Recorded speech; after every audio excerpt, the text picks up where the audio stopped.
a new friend of the mutiny, and now he's a new friend of yours. Put your hands together, start clapping it up for Big E! What's up, everybody? I'm here to bring the drama and the trauma. I grew up in a farm in Kentucky. It's a place called Liberty. A place where I had none. Had no friends. 25 miles from everywhere. You know what I'm talking about. Anybody here ever grew up on a farm? Nobody rose their hand. Oh my goodness. Well, let me just tell you what it was like. Life on the farm. Here's how we had fun as kids. My cousins and my brothers, we all lived on the same farm. Of course my brothers, but my cousins too. And my family, I'm one of 7 kids. 7. Mom and dad didn't have no teeth, you know what I mean? Yep. And plus my mom and dad, that's 9, so in Kentucky that's a pretty good math education. I'm pretty smart. 9 teeth altogether. That's right, 9 teeth. They're the same toothbrush. Thank you for helping out my conversation. That was really sweet of you. No? Keep it coming. This might actually turn out. So, when we wanted to play war, here's what we did. Check this out. Anybody know the movies Rambo? Everybody knows Rambo. Yeah. Rambo 1, Rambo 2. Yeah.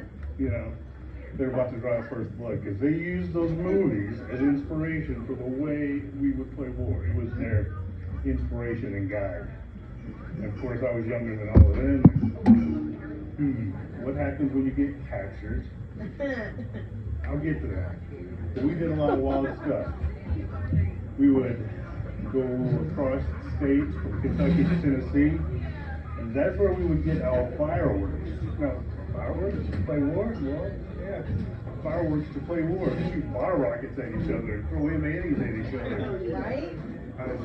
You know, we had a hard time finding ways to have fun, but, you know, once Uncle Adrian went to Tennessee for the 4th of July, he came back and it was on and cracking on the farm. We'd use all 300 acres to blow it up.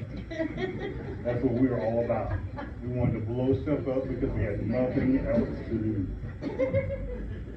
Well, what happened was, what had happened was, they caught me in the woods. And this is how I found out my brothers and cousins did not like me. And when I truly knew I had no friends growing up. Want to rock it up your ass? Okay, I didn't really want to reveal that part of the deal. My gosh, she's telling my story. Thank you. No, actually what happened is they tied me up. They tied me up, and I'm telling you, it was like, you know, the Geneva Convention, you know. This was something else. They would not hold back. Tied up. And then they ran off and kept playing war, and I figured I'm waiting for them to come back, and I'm like, is the game over yet? 4 hours later, and now it's dark. And I'm seeing things. I'm a little kid, I'm 11 years old. I am scared to death. Tied to a tree. And the story they gave me was, I hope you forgot where you was at. I'm like, that's really cool. Thanks. So, you know, to show them how cool it was, you know, it was somewhere between 4 hours and 2 days when they finally found me, something like that.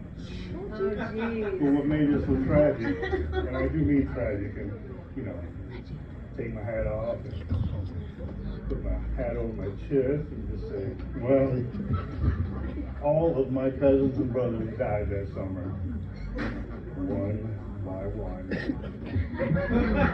She said it just to piss you off. Yeah, I get a lot of questions from cocaine investigators about that.